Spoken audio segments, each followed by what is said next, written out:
Hello everybody and welcome on my journey to watch 500 films in 1 year. The next 3 films I watched were the 3 movies in the Barbershop trilogy. Barbershop shows a day in the life of a South Side Chicago barbershop and follows Calvin, who inherited the struggling business from his father and views the shop as nothing but a burden. When circumstances change, Calvin slowly begins to realise how special the shop is and how important it is to the local community. Barbershop 2, Back in Business, sees Calvin again struggling to keep his father's legacy afloat when he comes up against urban developers who are looking to modernise the local area. Barbershop, The Next Cut, is set 10 years after the previous film. Calvin and his staff are still there, but the shop has undergone some major changes, namely that Calvin shares the shop with Angie. The new additions bring their opinions, drama and gossip to the shop, but despite the good times and camaraderie within the shop, the surrounding community has taken a turn for the worst, forcing Calvin and his friends to come together to take action.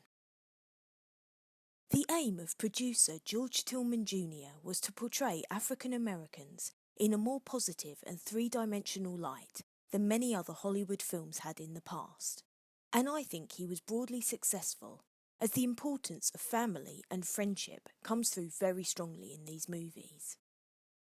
The thing I liked most about Barbershop was the message.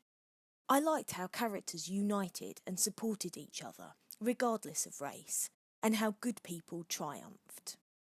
The humour was, at times, controversial, but also very entertaining, and I enjoyed the way everyone from the surrounding neighbourhood came into the shop to discuss anything from relationship problems to the barber's place in the community.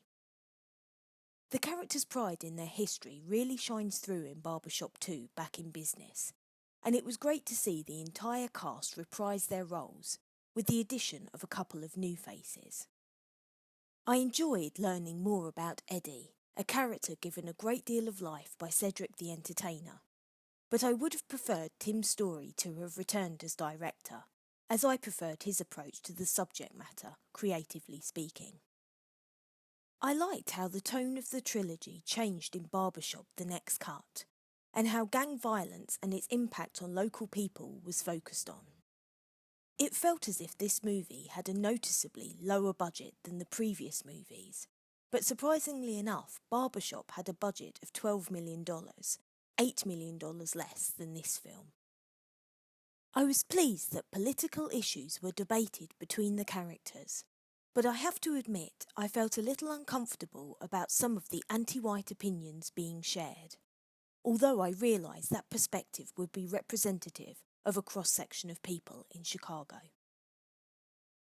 I'm not sure if more Barbershop movies will be made, but the potential is there given the fact that these movies, the spin-off Beauty Shop and the TV series were well liked. I enjoyed all of the movies, including Beauty Shop, which I watched a few years ago, so I give them all a thumbs up. Please join me for my next review, where I'll be talking about The Girl in the Photographs, directed by Nick Simon. Thanks for taking the time to listen, and I hope to hear from you soon.